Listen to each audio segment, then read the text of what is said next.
You said that Trump is not a Christian by many traditional measure. Trump's language he uses or is past isn't the kind of prototypical squeaky clean Christian conservative. I do believe he does have a faith, but he's not an evangelicist. But when it comes to the values that he's promoting, whether that's obviously the MAGA, Make America Great Again, or America First, or the pro-life plank that he's been a champion of, one of the most pro-life presidents, certainly in my lifetime and probably ever.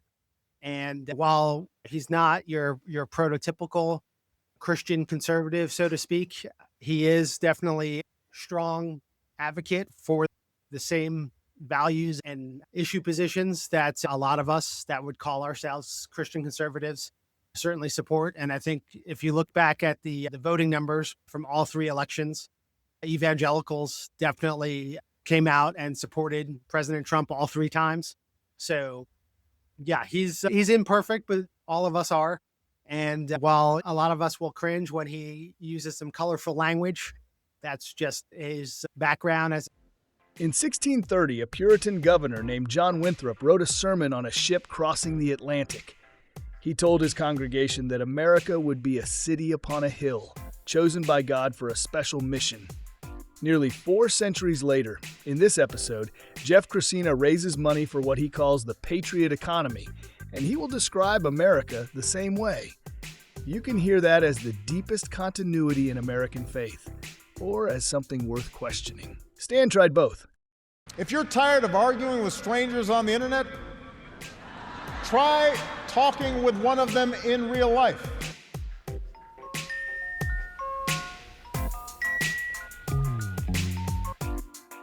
Welcome to Back in America, the podcast.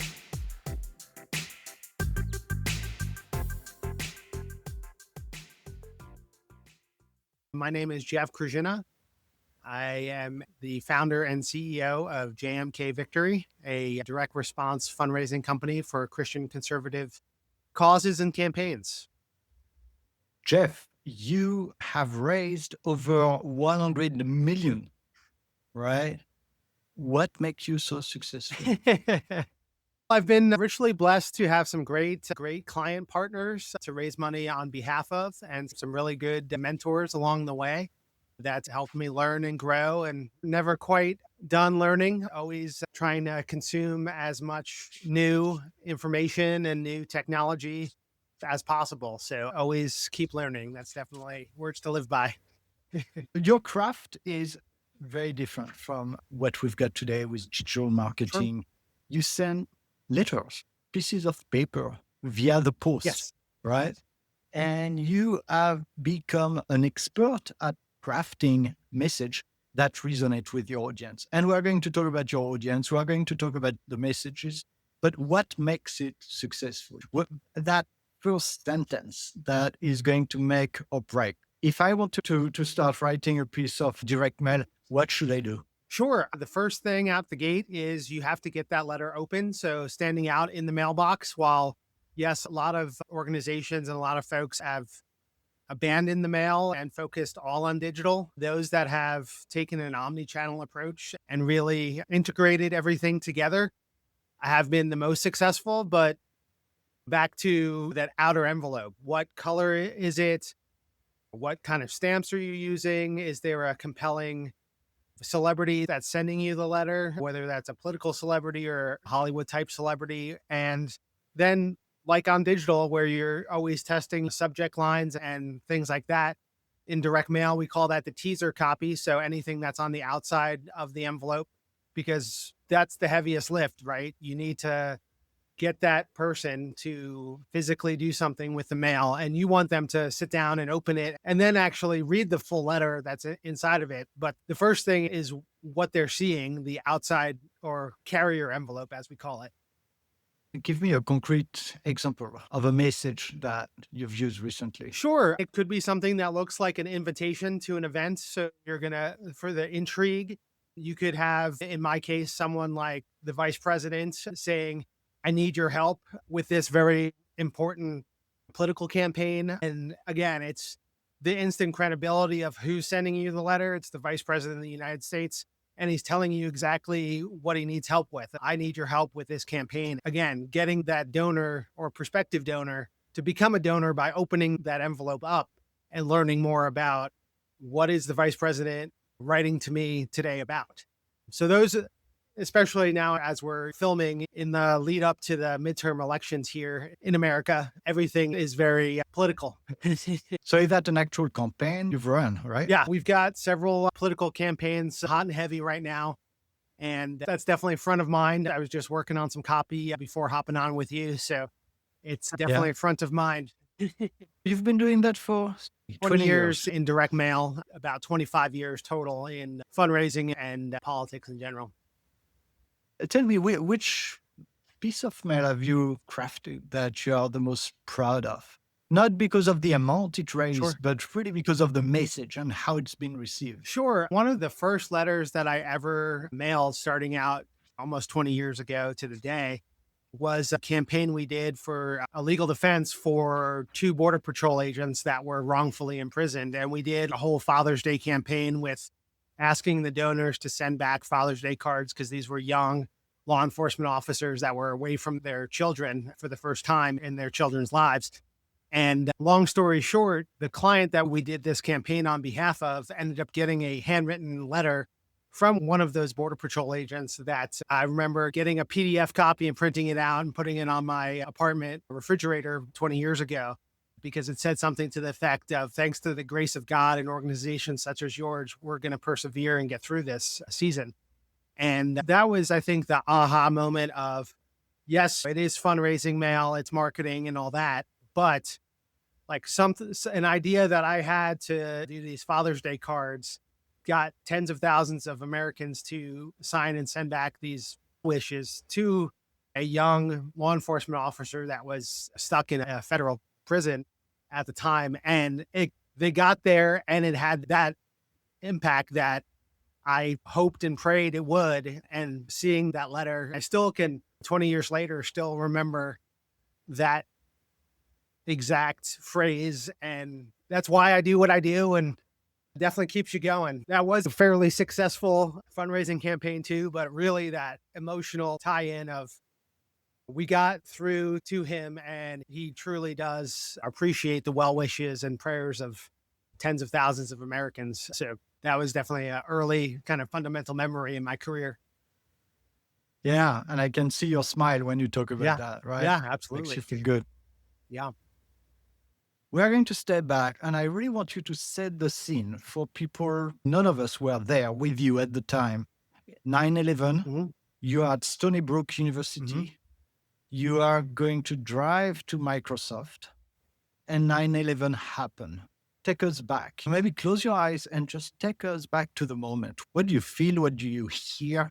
Where are you at that moment? Yeah, I can vividly remember I was a freshman on college campus at SUNY Stony Brook out on Long Island, about 45 minutes to an hour away from Ground Zero in downtown Manhattan. And all of a sudden, just hearing kind of anxious tones, people talking like something clearly had happened. And this is pre-smartphones and all that. Just went up to someone I knew and asked, hey, what's going on? And they had told me that a plane had hit one of the Twin Towers. And it was at that moment I was like, wait, what? Like, this can't be good. We all ran over to the Student Activity Center where there were televisions set up in a meeting area. And it was there that I saw on repeat, as we all did, the footage of the second plane hitting the second tower. And you hear the reports about the other plane in Pennsylvania, then the one hitting the Pentagon closer to where I live now in Arlington, Virginia, where the Pentagon is. And it was at that moment, that morning, I was in a calculus class and I was a computer science major and thinking, okay, to your point on the Microsoft, that was my kind of career trajectory of, working in tech or for a company like a Microsoft. And it was at that moment watching on repeat the news and the images of the second plane hitting that second tower that I knew that I needed to do something different. And pretty quickly thereafter, I did a 180 academically and switched majors to political science. And that led me to connecting with some of the organizations that I am proud to call clients to this day that were instrumental in bringing me into the conservative movement and Republican politics and long story short, 20 some years later, after graduating with my master's in public policy from Stony Brook University, I'm proud to lead a company to help America First campaigns, for-profit companies, nonprofit organizations that advocate for the same sort of policies that meant so much to me back then and still to this day. You said that you switched from desktop role to political science, and now you are catering to the Patriot Economic. What is it? What is this America First Patriot Christian economy? Think of companies and brands like Patriot Mobile, or a good friend of mine I actually just had lunch with the other day with 7 Weeks Coffee, which is the only pro-life coffee company in the country. So conviction-driven brands. There are now a rather large Patriot economy of kind of conviction-driven brands and consumers that want to know that they're buying a good product, but also serving a worthwhile cause that align with their own either Christian values or conservative Republican values. And so you cater only to Christian conservative causes. Yep. All right. Before we move off this Trump topic, recently a lot of Christians were really shocked, if not infuriated, by what he posted on social media. He says he wanted to portray himself as a doctor, but clearly he portrayed himself as Jesus. How does that make you feel? Yeah, that's the sort of the letting Trump be Trump, like he's going to be provocative. In his defense, he did take down that post after a lot of us were very vocal about our dislike of that. Because yes, God will not be mocked. So yes, it was not one of his finer Truth Social posts, but you take the good with the bad sometimes. And there's a lot more good from President Trump and his administration on the docket for the next three-ish years that we have left of the Trump admins. Did not care for that post, but he did ultimately take it down. Yeah, I'll give him that. So when we spoke, you said that God was the real CEO of your company.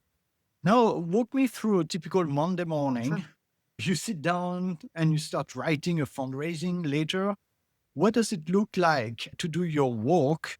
Do you see it as an act of faith, or is it like a job? As it says in scripture, you're working as though you're working for God, because all of this is his. We're just stewards of everything we've been blessed with. Thinking back to before I truly knew that in scripture, it was always that kind of blue collar work ethic that I saw from my grandparents on down. You're working to provide for your loved ones and your family, but you're really doing it to serve and honor God with everything that he's blessed you with and to give back.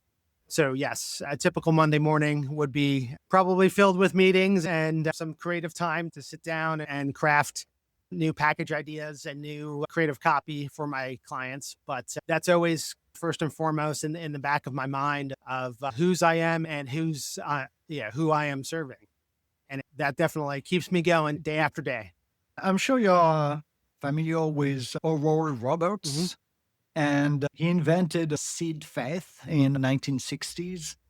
And basically, the idea is give money to God, get a multiple in return. And that emotional mechanism is in every fundraising letter ever written for a Christian cause. When you write one of such a letter, how far are you from seed faith? I'm not trying to proclaim like a prosperity gospel of you give money and good things happen, but it is an act of good faith to support causes that align with biblical values. So whether that's supporting a pro-family agenda, a pro-life agenda, fighting against some of these, as we call now, woke ideologies, whether it's the kind of radical transgender, demonic influence in culture and politics. But really, the causes and organizations that I serve and work on behalf of, it's to advocate for either policies or politicians, or electing politicians that will pursue policies that are in alignment with our biblically true Christian conservative values. When you said true Christian value, what do you mean by that?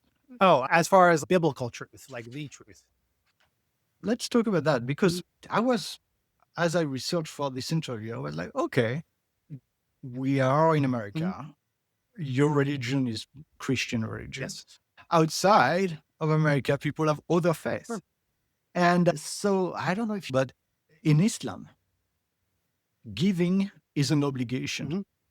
As a Muslim, you are giving 2.5% of your wealth, and you don't have a choice about it. This is really a given, and it goes to people in need. Mhm. So that's an interesting thought, Mhm. right? Here, you could not do your job Mhm. if you were in a Muslim country because it would defeat the purpose. People are giving. And in Judaism, you've got the tzedakah, which means justice, not charity, Okay. meaning that people are giving, but it's also an obligation. Mhm. It's not a voluntary act, Mhm. very different from Protestantism. Mhm. And basically, you are supposed to help people becoming self-sufficient, which is quite interesting. Sure. And what has been the truth Mhm. is the truth from your point of view, but not for everybody on the planet, for sure. And also, we're thinking what you make of this biblical story of Jesus turning over the changer table. Right. A couple of things came to mind as you were going through the different kind of world religions. In Christianity, there's the belief in a tithe, so giving a tenth to the church to spread the gospel and to do good work, outreach to the impoverished, to help widows, all noble causes. The idea of mixing money and religion is a long-standing issue for sure. So I would say I'm not raising money on behalf of any specific denomination or any specific church, actually. It's on behalf of nonprofit organizations that are also filling a need to do good work, whether that's we work with veteran groups, with crisis pregnancy centers, on down to the political campaigns and candidates that we touched on earlier. But yeah, the idea of a tithe, of giving a tenth, is something that's important in Christianity as well. So I think all the world religions have some level of knowledge about giving back to their church or house of worship. Yeah. I feel that what you do is extremely American, based in the idea of manifest destiny, of Protestantism. And if we look at Max Weber argued that Protestantism made profit feel like a sign of God's favor. And you've built a career on that idea. When you raise money successfully, Mhm. I'm asking you, does it make you feel like it's a confirmation of God approving your work? I don't know if I would necessarily put it quite that way. Back to working on as though you're working for God, my belief that God is the real CEO of my company. It's really do your best.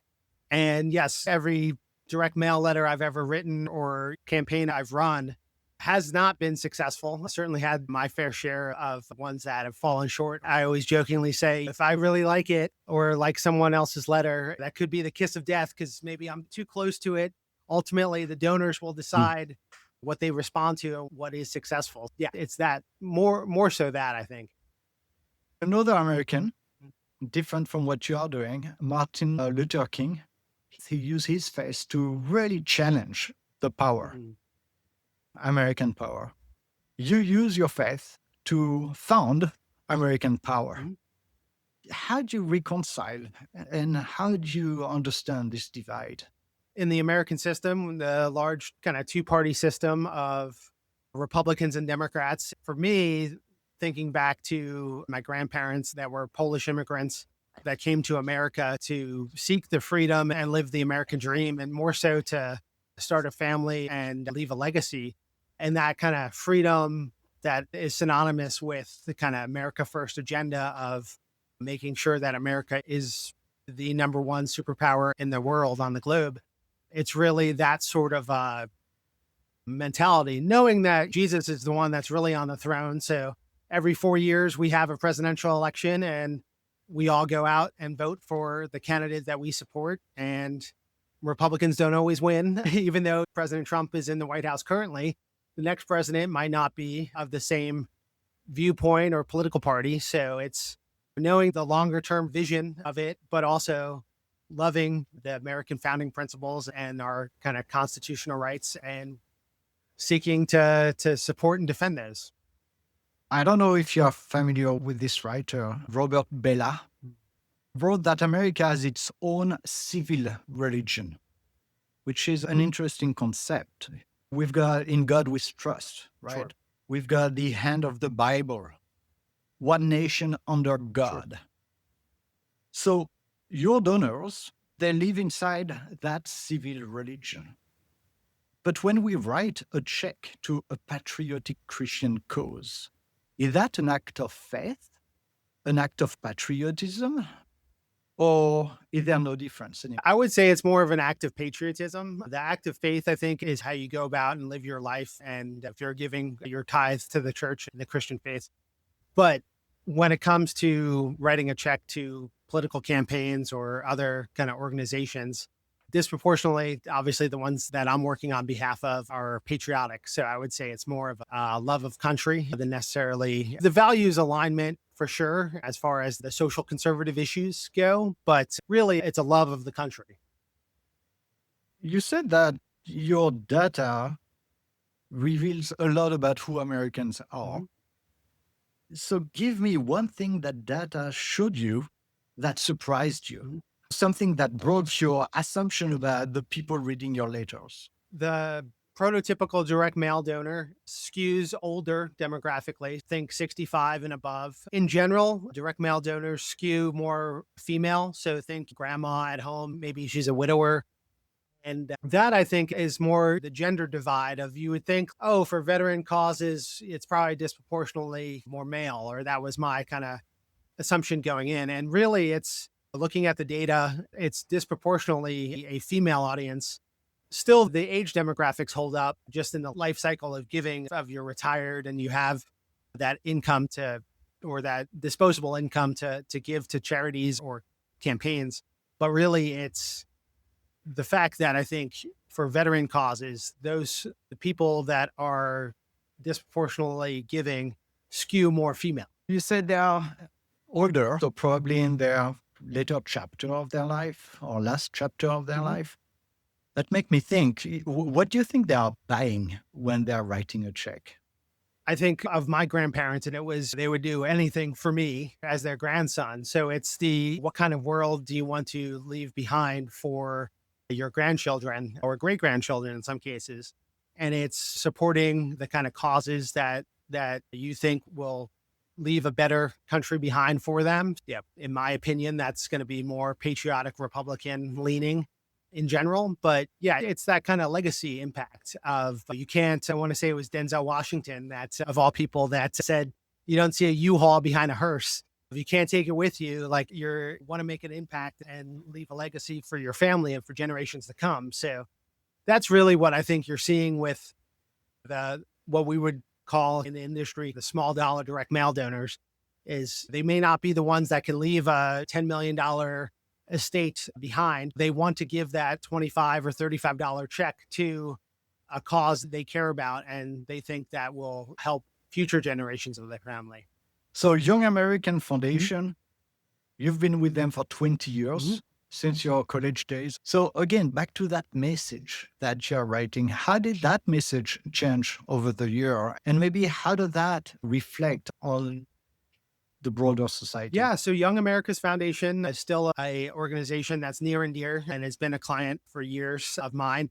And that was one that I connected with as a college student. So I've gotten the full kind of scope of being a college student and going to their conferences. They're well known for preserving Ronald Reagan's ranch out in California. And I get that, again, back to memories from 20 plus years ago, getting to go out there and ride horseback on the same trails that President Reagan once did.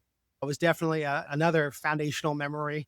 Their message of American freedom and that Reagan legacy of a shining city upon a hill and kind of the founding principles of our country are really evergreen. Right now, President Trump's in the White House and doing a lot of similar policy things as President Reagan did. My friends would always say Young America's Foundation was like the Ronald Reagan fan club, which it is, certainly.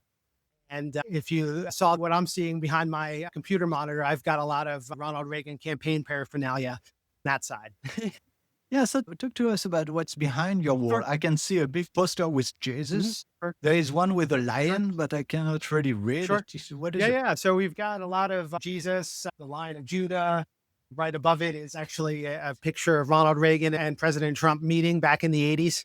And then over my other shoulder, there's other artwork of President Trump and Mount Rushmore and things like that. So very kind of on brand with who I am and who I work with, of Christian and conservative, Republican. I am who I am. Absolutely. I want to revisit this idea of prosperity gospel. So Pope Francis, he called it heresy and said capitalism worship of money is the dung of devil. So you are a Catholic raised Yep. right, from New York. So what do you make of what Francis said? Sure. There's definitely thinking back to being raised in a Catholic family and Pope John Paul and the freedom, things that he was obviously much more conservative than any of the current Pope or the most recent Pope Francis, that were definitely more social justice liberal on those issues. I definitely don't align with their political stances. And I think they've honestly strayed away from biblical teaching on a lot of those kind of social issues. But yeah, the leadership in Rome of the Catholic Church, at least in the last two papacies, has been disappointingly liberal from someone who was raised in a conservative Catholic family. Don't you think they stand for the teaching of Jesus, which is helping the poor, preserving life, which means peace? Isn't that a message you should expect from a pope? Oh, absolutely. That's that. When thinking again back to Pope John Paul with as Ronald Reagan called it, the evil empire of Russia and communism that had dominated his home country and the land of my grandparents of Poland.